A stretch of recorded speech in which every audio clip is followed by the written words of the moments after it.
नमस्कार। आज मैं फिर आपके सामने अपराध की एक और घटना लेकर आया हूँ। आज की घटना भी हालिया है, बिल्कुल ताजी ताजी है। बात उत्तर प्रदेश के कन्नौज जिले की है।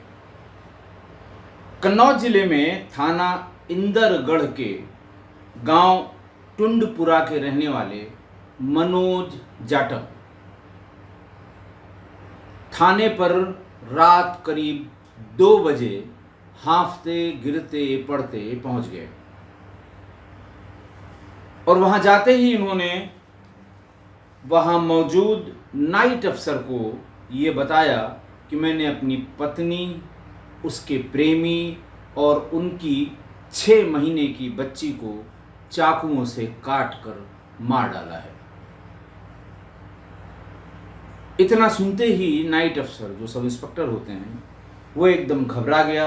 भागकर थाना अध्यक्ष को उनके कक्ष में से, उनके घर में से, उनके सरकारी आवास में से जगा कर ले आया। थाना अध्यक्ष किशन पाल जब उसके सामने आए तो उन्होंने पूछा, क्यों मारा, कैसे मारा, बात सही है या गलत है, और अगर ये बात गलत निकली तो तुम्हारे खिलाफ हम मुकदमा लिखेंगे। उसने कहा, साहब अभी हमारे साथ चलिए, अपनी आंखों से देख लीजिए। किशन पाल ने फौरन मनोज जाटव को अपनी गाड़ी में बिठाया और वहां से टुंडपुरा गांव के लिए चल पड़े। रास्ते में उन्होंने प्रधान से जानने की कोशिश की कि मनोज जाटव ने ऐसी बात थाने पर आकर बताई है, इसमें कितनी सत्यता है। प्रधान ने कहा, बिल्कुल सही बात है, मैं वहीं मौजूद हूं और पूरा गांव मौजूद है। थानाध्यक्ष किशन पाल मनोज जाटव को लेकर सीधे उसके घर पर पहुंचे। पूरा गांव इकट्ठा था, कोई बोल नहीं रहा था। घर में घुसते ही उन्होंने देखा कि एक तख्त पर एक व्यक्ति की लाश पड़ी है। बगल में रखी हुई या पड़ी हुई चारपाई पर एक 6 महीने की बच्ची और एक महिला की लाश पड़ी है। इसके पहले कि पुलिस मनोज से कुछ जानने की कोशिश करती, गांव वालों ने ही काफी बातें बता दी। उन्होंने ये बताया कि इसकी पत्नी जिसकी लाश पड़ी है, इसका नाम पिंकी उर्फ राधा है। ये भी बताया कि जब तक वो मनोज के साथ रही उसका नाम पिंकी ही था। अब बताते हैं कि उसका नाम राधा हो गया है। ये भी बताया गया कि पिंकी और मनोज की शादी कोई 14 साल पहले हुई थी और पिंकी ने भी अपने घर वालों से विरोध करके और मनोज ने भी अपने घर वालों से विरोध करके ये प्रेम विवाह किया था। यानी दोनों की लव मैरिज थी और दोनों के 2 बच्चे हैं, बेटा 10 साल का, बेटी 8 साल की। मनोज मैनपुरी में लकड़ी की ठेकेदारी का बड़ा व्यापार करता है और पिंकी ब्यूटी पार्लर का काम करती है। ब्यूटी पार्लर पर काम करते करते मैनपुरी के बंशी गोरा के रहने वाले सतेंद्र शाक्य से इस लड़की के कुछ संबंध हो गए और करीब 1.5 साल पहले वो अचानक एक दिन अपने दोनों बच्चों और पति को छोड़कर सतेंद्र के साथ चली गई। मनोज ने उसे बहुत समझाया, जाकर समझाया कि वो गलत कर रही है। बच्चे दोनों जानने लायक हो गए हैं, बड़े हो गए हैं और उन दोनों का पालन पोषण करना बहुत ज़रूरी है। लेकिन जब वो मनोज के साथ रहने को राजी नहीं हुई तो वो अपने बेटे और बेटी के साथ अपने गांव टुंडपुरा लौट आया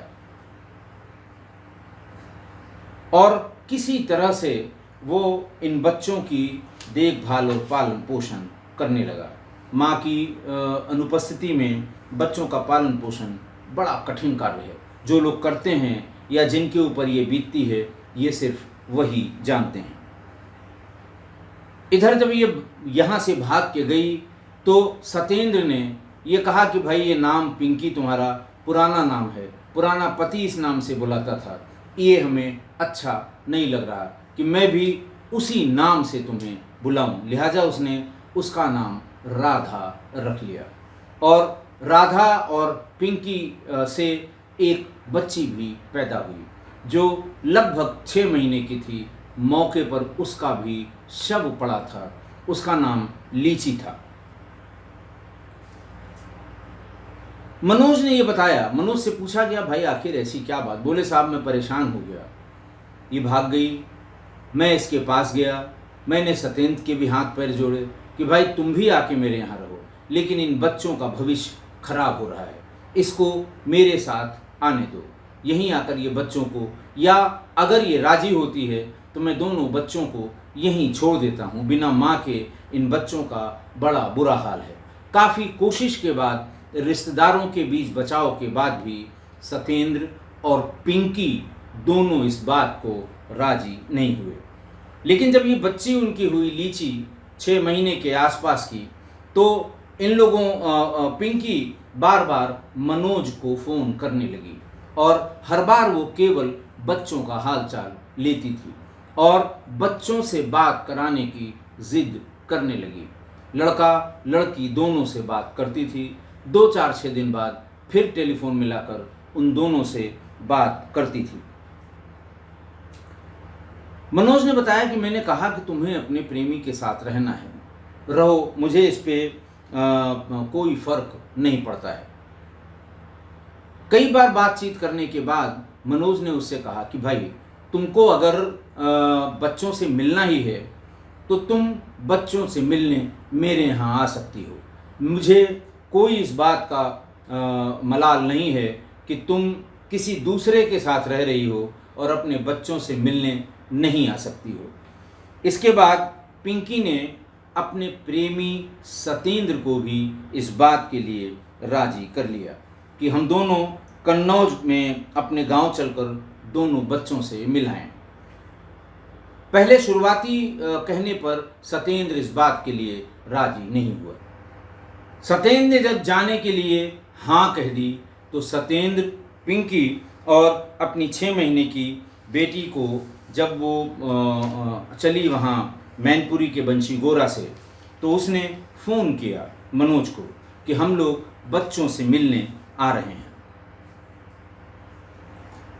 मनोज ने बताया कि जैसे ही ये पता लगा कि पिंकी सत्येंद्र अपनी बच्ची के साथ हमारे दोनों बच्चों से मिलने आ रहे हैं, मेरे मन में फ़ौरन इन लोगों को मारने की प्लानिंग समझ में आ गई कि इससे बढ़िया मौका कभी नहीं मिलेगा और हमारे साथ जो धोखा इन लोगों ने किया है हम उसका बदला ले लेंगे। पिंकी 14 जून 2023 दिन बुधवार को शाम को 7 बजे घर आई। मनोज ने उनका खूब स्वागत सत्कार किया, अच्छी अच्छी चीज़ें खाने पीने के लिए ले आया, बाहर से खाना बनवा कर ले आया, फल फूल, जैसे स्वागत कर सकता था ऐसा लगा जैसे मेहमान आए हुए हैं। उनको किसी बात की भनक या शंका नहीं लगी कि मनोज के मन में कुछ पाप है या पुरानी बात को लेकर मनोज कुछ परेशान है या उसके मन में इनके प्रति कोई गुस्सा है। जरा सा भी उनको ये बात नहीं लगी। 1 घंटे बच्चों से मिलने के बाद पिंकी और सत्येंद्र ने कहा कि अब हम लोग वापस जाएंगे, हम मिल लिए। मनोज ने कहा मुझे लगा कि हमारा प्लान फेल हो जाएगा। मैंने फ़ौरन उनसे ये कहा कि इस समय कस्बे में इंदरगढ़ में नुमाइश चल रही है और हम ये चाहते हैं कि ये दोनों बच्चे, तुम, सत्येंद्र और छोटी बच्ची नुमाइश देखने के लिए चलें। सबको लेकर वो नुमाइश दिखाने ले आया। फिर 11-11:15 बजे जब वो लोग नुमाइश देखकर आए तो फिर सब अपने अपने कमरों में सोने चले गए। रात हो गई थी। इतनी रात में वो जाने के लिए उनका मन नहीं था या वो राजी नहीं हुए रात में छोटी बच्ची को लेकर जाने के लिए इतनी दूर। लिहाजा उन्होंने कहा ठीक है, सो जाते हैं, हम सुबह जाएंगे। लेकिन मनोज नहीं सोया। तीनों को यानी सत्येंद्र, पिंकी और 6 महीने की उस बच्ची को एक कमरे में सुला दिया। बार बार झरोखे से देखता रहा कि ये सो गए कि नहीं सो गए। दरवाजे में कुंडी नहीं थी, बल्कि कुंडी उसने पहले उनके आने के पहले निकाल दी थी। जब मनोज ने देखा कि दोनों सो गए हैं तो एक भारी लकड़ी उससे एक एक बार के प्रहार में दोनों के सिर पर मारा और दोनों ठंडे हो गए। उसके बाद बेटी के सिर में भी मारा, वो भी बेचारी छोटी सी जान 5 महीने की कहाँ उतने भारी प्रहार को झेल पाती। उसके बाद भी इसका मन नहीं माना तो ये चाकू पहले से लाकर रखा था इसने, चाकुओं से पूरे शरीर को गोद डाला। प्रतिशोध में गोदा गया ये शरीर इंजरी रिपोर्ट से बहुत साफ साफ लग रहा था। पुलिस के मुताबिक इंदरगढ़ कस्बे में नुमाइश लगी थी। नुमाइश के लाउडस्पीकर दूर दूर तक कस्बे में लगे थे और इंदरगढ़ कस्बे से सटे हुए इस गांव टुंडपुरा में भी स्पीकर लगे हुए थे। इसीलिए जिस वक्त मनोज जाटव ने हत्याकांड को अंजाम दिया, उस वक्त नुमाइश की साउंड की वजह से उनकी चीखें मनोज के घर के आसपास रहने वालों को भी नहीं सुनाई पड़ी। इसीलिए उनके गांव के लोगों ने खुद जाकर हत्याकांड के बारे में बताया। मनोज भी खुद भागकर थाने पहुंच गया था। मनोज ने गांव वालों को खुद बताया, चिल्ला चिल्ला कर बताया कि आप लोग आ जाइए, हमने अपने बीवी को और उसके प्रेमी को मार दिया है। एएसपी बताते हैं कि आरोपी को गिरफ्तार कर लिया गया। उसने प्लान बनाकर कोल्ड ब्लडेड इस पूरे घटनाक्रम को अंजाम दिया। तीनों के शव पोस्टमार्टम के लिए भेज दिए गए हैं और आरोपी को जेल भेज दिया गया है। आज की घटना में महिला पिंकी उर्फ राधा ने तो सारी हदें ही पार कर दी। अपने 2 बच्चों और पति को छोड़कर प्रेमी के साथ भाग गई। बड़ा बेटा 10 साल का और बेटी 8 साल की। दोनों इतने बड़े तो थे ही कि अपनी माँ और पिता दोनों से मिलने वाले प्यार और वात्सल्य का उनको पूरा अंदाजा रहा होगा और पिंकी को बच्चों से लगाव जरूर रहा होगा। माँ है, आप ये समझ लीजिए कि जिसने दोनों बच्चों को 9 महीने अपने गर्भ में रखकर, और बहुत पीड़ादायक प्रसव पीड़ा भी सही होगी। बच्चे जब बड़े हुए होंगे, उन्हें दूध पिलाया होगा, स्तनपान कराया होगा, उनके पहली बार चलने पर खुश हुई होगी, लेकिन 10 मिनट के भीतर ही उसने वो इतनी निष्ठुर हो गई कि उनकी तरफ देखा भी नहीं और छोड़कर चली गई। कोई महिला ऐसा सोच भी सकती है, ये कल्पना से परे है, पर अपराध और आपराधिक मानसिकता के जो जिस किसी के भी भीतर अपराध बोध या आपराधिक मानसिकता का हावी हो जाती है, उस पर वो सारे वात्सल्य, सारे मोह, बच्चों की सारी किलकारियाँ, बच्चों की छठे के आयोजन में ढोलक और मजेरे की आवाज़ सब जैसे अतीत की बात हो गई होंगी, जैसे सारी यादें भाप बनकर उड़ गईं और उन्हें अचानक उनकी तरफ से मुंह मोड़ कर वो चली गई। जब तक वो अपने पति मनोज के साथ थी, उसका नाम पिंकी था, और जब सतेन के साथ गई तो सतेन ने कहा कि ये पुराने पति का नाम है, पुराने पति इस नाम से बुलाता था, पुराना पति, मैं इसे राधा नाम से बुलाऊंगा। वहाँ पहुँचते ही ये राधा हो गई। एक बच्ची भी हुई, लीची नाम रखा। लेकिन जब उसकी वो गर्भावस्था से प्रसव पीड़ा गुजरते गुजरते जब माँ का वात्सल्य, माँ का मातृत्व, माँ की ममता जगी, तब उसे अपने उन दोनों बच्चों की भी याद आई और उनसे बात करने के लिए वो परेशान होने लगी। और अब की बार वो उनसे बात करने के लिए या उसका मातृत्व जब जागा तो वो अपने होश व हवास खो बैठी और बच्चों से मिलने के लिए पुराने पति मनोज के घर जाने की जिद कर बैठी। सतेन को भी इस बात के लिए राजी कर लिया। वो भूल गई कि जिसके साथ भागी थी उसको पहला पति दुश्मन से ज़्यादा घृणा करता होगा। कोई भी होगा, वो दुश्मन से ज़्यादा उससे दुश्मनी रखता है, दुश्मन से ज़्यादा उससे घृणा करता है। यानी जिसकी पत्नी को कोई भगा ले गया हो, उसको देखते ही, ऐसे आदमी को देखते ही जो उसकी पत्नी को भगा ले गया हो, किसी का भी खून खौल जाएगा। और हुआ भी यही। मनोज इसी मौके की तलाश में था और उसने इन दोनों की हत्या कर दी। पत्नी ने धोखा दिया, उसकी हत्या कर दी। उसको, वो जिसके साथ भागी, उसकी हत्या कर दी। लेकिन इस हत्याकांड का दुखद पहलू है कि 6 महीने की वो बच्ची लीची की भी उसने हत्या कर दी।